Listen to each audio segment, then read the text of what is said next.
Good afternoon, Frankie Day for Frankie Day Models. Okay guys, this is video number 7, the final reveal for my 1946 Cleveland model at the supply company, Beechcraft Bonanza V35, the 4-seater. Okay guys, she's all done. I just finished her up last night and I'm going to let her dry for a couple days before I give her a free flight, maiden flight. And I'll let it season a little bit, let the tissue go ahead and tighten up a little more. I went in there and brushed about 2 coats of nitrate and butyrate dope on it, on top of that Krylon, which will not hurt the Krylon at all. They don't interreact together. They're pretty much the same because they're lacquers. And so she's done. She's shiny, a beautiful little Beechcraft Bonanza, and a one of a type airplane. I guess I'm the first dude on our modeling community that's built a 73-year-old airplane, and from a company that once was, ain't no more. And so builds will go on. I'm gonna finish up my Japanese Zero I got over here. I'll break that out in a second, right after we review the final reveal. Okay guys, this is the V35 Beechcraft by Cleveland Models, and it's their Industrial Training Series production kit. I've done a lot of I know a lot about Mr. Edward T. Packer. I believe the man was Polish, I think he was. I'm not too sure, but I know he's a very nice man. His mind's always clear, and he produced one of the most finest model kits in the world. And nothing out there like him. Nothing. Pure old school. Okay, Mr. Packer was an industrialist. He more or less loved model aviation, and he loved a very meticulous draftsman he was, and he hired a lot of people. He had a lot of factories during the Second World War, even before the Second World War, even when war was imminent. He more or less employed a lot of people, and most of them were very young men. And he had a model company, and he introduced model aviation to these young fellows in the factories. He more or less handed out these kits to give these boys something to do. And so model aviation has been around for a long time, and the Industrial Training Series were more or less handed out to schools and places for employment to get young men interested in model aviation and aviation in general. And you got a lot of famous pilots over World War II. You could think of any bomber pilot that you know back in World War II. So we'll start out with Jimmy Doolittle, we'll start out with Eddie Rickenbacker, and we'll start out with Turner, Wyndham Williams, Art Chester, and Howard, Mr. Howard, who made the G8, Mr. Mulligan, and Folkarts and Lambert, who made the Monocoop all the way from Iowa. These guys built Cleveland models. And the Cleveland model kits that they built as boyhood inspired them to become pilots, aviators, aircraft designers, anything to do with aviation. They were inspired by building these Cleveland kits. And these Cleveland kits are pure old school design, a lot more foreign compared to what's out there today, but the principle is the same, all former construction and stringers. And so when you're building these things, make sure you got jigs, like I did here, illustrated on video number 1, I think it was, no, number 2. After I got all the formers cut out, I went ahead and made a jig just out of a piece of plastic, anything. As long as you make a jig, keep that model centered on top of that jig, and use straight edge rulers, anything. Make sure it's straight. A straight fuselage allows straight construction all the way through. I weighed this airplane, weighs 94 grams. Still very light. I added about 3 grams of weight in the nose using this modeling clay I got from Gwillos. Gwillos has a very good habit of putting these in their kits. These nose weight, put in the nose a little bit. So what I put in here, weight it down real pretty good, right on, spot on the balance point, and it should fly very well. And over here, I got this thing all done. I gotta get this thing balance points. See guys, the thing is, I put a pogo back of the fuselage. You'll see it. Matter of fact, it's on the stills what you got behind me, because I don't put all the nose weight in so you can balance on his landing gear. Because if I put all the balance in there up forward, what it said on his landing gear, it'll be too nose heavy. So you don't want these things nose heavy. They go wham to the ground. That's how you really break. So always follow the balance point on the plans. Add a little weight at a time until it's in there. Then you go ahead and fix your weight, and you're ready to go. I'm going to put about 2, 4, 6, I'm going to put 8 strands of rubber, well, which is 4 loops of tan rubber, about 35 inches long. I'm going to put about 650 to 700 turns this thing, and when it's well balanced, let it go. I pre-carved, the propeller was pre-carved, but it needs finishing. There's still more sanding on it and everything. I sanded the prop down by using my file, and I gave about 3 coats of dope. In between coats of dope, I did some sanding by using my favorite sanding boards. You can buy these things anywhere, grocery stores, anywhere, internet, you name it, they got them.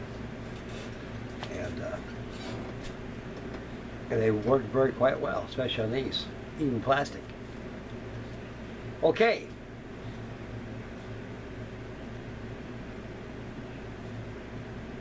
Yeah, on the prop, I went ahead and finished the prop. You'll see it on the video here. Okay, we're going to zoom in and show you the final reveal. Incidentally, I got the same pictures as here, the stills. They're on Facebook. I think Airfix Modeling Club. I think so. Yeah, I think that's what it is. Anyway, it'll appear there. You'll see them. Okay, guys, we're going to zoom in a little bit over here, and we're going to take a look at this.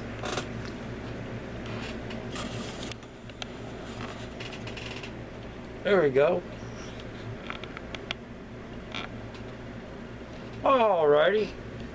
There she is sitting at the top of my car. It's 105 degrees outside, but the airplane is sitting. It is hot out there, guys. I'm trying to tell you right now. Anybody that lives in any places where you got a lot of heat and a lot of hot out there and humidity, stay out of it, because you can get yourself sunstroked, you get sick and everything. And it was pretty hot when I took this plane out there just for outdoor pictures. It's built for flying. It's not built really for show and tell. It's built right out of the box, the way it was supposed to be built. There's just sitting there. As you can see right here, I got the prop all finished. I used a little red and brown wash stain. I stained this, and I go ahead and I varnished the prop that was all sanded down. I added the spinner. I turned the spinner on my lathe and cut out the protrusions so it fit the prop. And I got about 3 degrees down thrust on it. That's what it needs. And that nose block, tail block here is removable. That way when I feed the rubber to the fuselage, it'll come out the tail. But I can hook it up to the tail and tail block, and hook up the tail block, which I got a key in there. It'll fit nice and snug in there. And go ahead and stretch this thing, pull the whole prop out, and take it off the hook and hook up to my winder, get about 650 turns, and let her hump in the clouds. Okay, next video, next still. There she is looking straight ahead on the port side. You can see the down thrust on this thing. I was really amazed with all this on here. It would be too heavy, you know, but this thing's very light.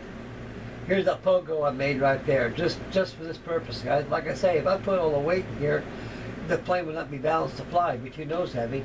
It'll plumber towards the ground, and of course, there'd be crash, murder, and breakage. I want to avoid that. We don't got too many these things floating around anywhere, not that I know of. So I don't want to mess up this kit. There she is looking backwards going towards the garage out there, my other shop I got. And you can see a little pogo made right there. Tissue's starting to tighten up real well. And when it gets hot, it activates that butyrate and nitrate dope. And it will start hugging it real tight. So you don't want to put too much on there.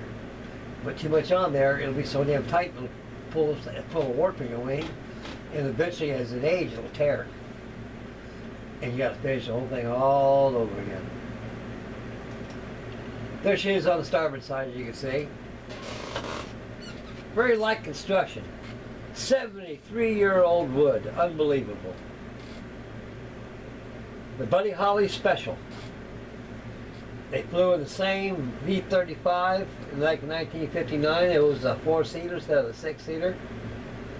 And the 6-seaters, the newer version was flying out today.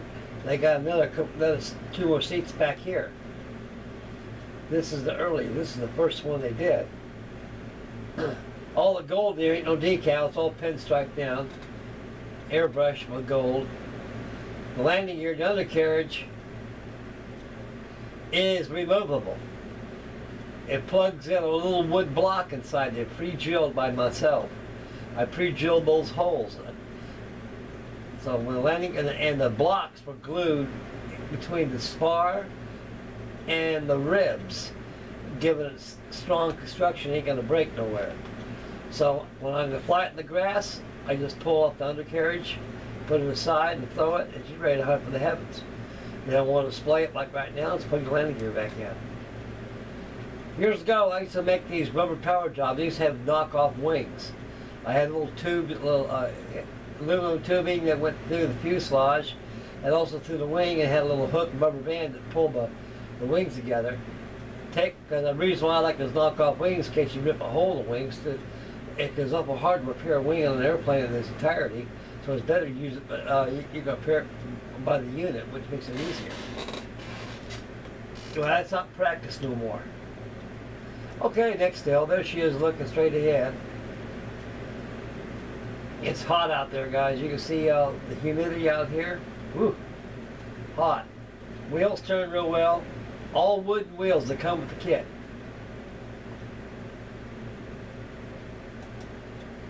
There she is looking underneath.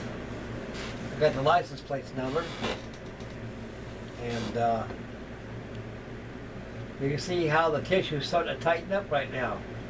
That was like this, a little wrinkle. Now this is starting to tighten up now. That heat right there will make this thing tighten up real quick. It'll activate that butyrate. There she is looking underneath the starboard port wing. And the pelvis is starting to turn because the wind is blowing this way. So it was turning when I took this shot. I think I got one more still. It'll be it, boys. Yeah, this is the last. Here she is, guys. Sitting top of my car again against the green jungle. Vietnam jungle. 1946 Beechcraft Bonanza V35 model, 4-seater. Beautiful airplane she is, guys. No mistake about it. This thing's going to fly very, very nice when I get done. Okay. That completes that. We're making back to us truly. Okay, oh yeah, for a treat here. Here's a box looking out of it. I don't know if I showed you guys a box. There it is. Well, I'll zoom in a little more. There you go, fellas. That's a 73-year-old box. My daddy bought that. And he always put it in boxes. I always ask him, why, Daddy, why do you put stuff like this in boxes? Because, Frank, boxes are time capsules. Out of the elements, out of light, out of everything, it'll just be as pristine as the day it was made. That's why this kit's in excellent shape. It's kept in boxes away from humidity, moisture, and sunlight. There she is, guys. This is the Industrial Trading Series. These kits were issued by Mr. Packer as 30-inch wingspan jobs, and they're more or less, and there she is, guys, sitting right there.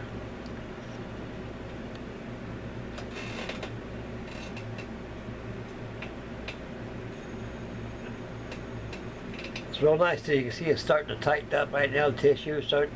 It's the way I want it. Okay, we'll bring it back to us truly here. Okay, guys. Yeah, as far as it goes, okay. I get this monitor in focus so I finish up the video in proper. Okay, guys, I got a lot of group builds I got to finish up on.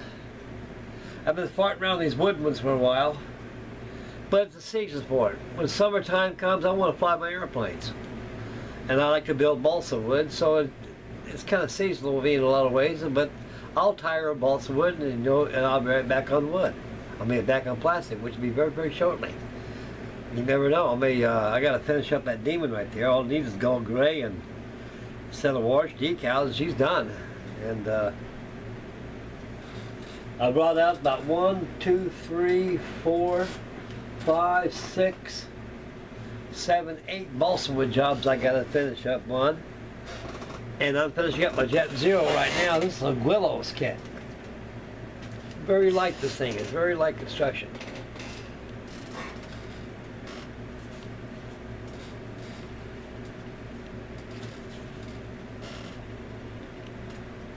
I used a glue stick on there to put the tissue on there instead of using dope. And after it was on there, I went ahead and sprayed it with some Krylon Clear. This stuff right here. I call it magic in a can. This stuff here is good. It's like dope. It supersedes dope. A lot of balsa tissue builders like myself are going to this opposed to buying this dope.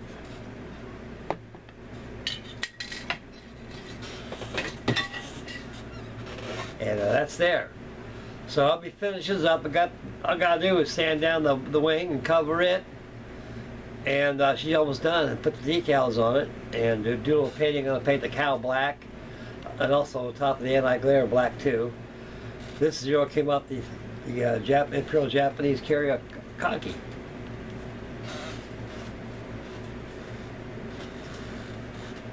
These Guido laser cut kits are excellent. They are superb all the way, opposed to that crushed die cut balsa they used to do. That was a waste of an invention right there, and a waste of a model. Okay, guys, that's about all right now is. I'm going to go ahead. The next video is going to be I'll probably haul out a build of the past, and I'll have the Zero will be the next candidate. And I'll get the Zero out of the way. Then I'm going to go ahead and start bringing something else out of the closet. And so I'll keep you guys going. I'll keep myself going too. And right now I'm having a ball. Right now, before I do anything, I gotta clean up this mess around here. And I get it all squared away and ship-shape before I start proceeding any further. Right now, I'm going to put the Bonanza away and let her season for a couple days. I'm going to add some rubber to it and add some glycerin to it, rubber lube, and prepare the rubber before I install same. Okay, this is Frankie Day signing off. God bless you guys, and I hope everybody out there had a very safe and wonderful 4th of July. No fingers blowed off, no toes blowed off, nothing blowed off in your face. Kids are real supervised around fireworks. Always watch the babies out there because they love stuff like that. You know, all it takes once to turn your eye off, turn your head away from them, they're into something, and that's how stuff happens, and you don't want to go there. So have a very safe and wonderful family 4th of July. It's hot outside, guys. Don't go outside and overexert. Don't drink no darn beer out there in the hot sun. You get sunstroke, dehydrated, and pretty soon you're in a sick bay with feeding your fluids in you. And you don't mess around with the hot sun. So do sparingly, enjoy, and take care of yourselves. Love you guys. You guys take care. Always make Mama happy. And stay focused on the road while driving. Spend wisely. Take care of your family and yourself. Model on, model strong. We'll catch you on the next video. So stay posted for that. This is Frankie Day signing off, and God bless you guys. Bye, fellas. God bless you guys.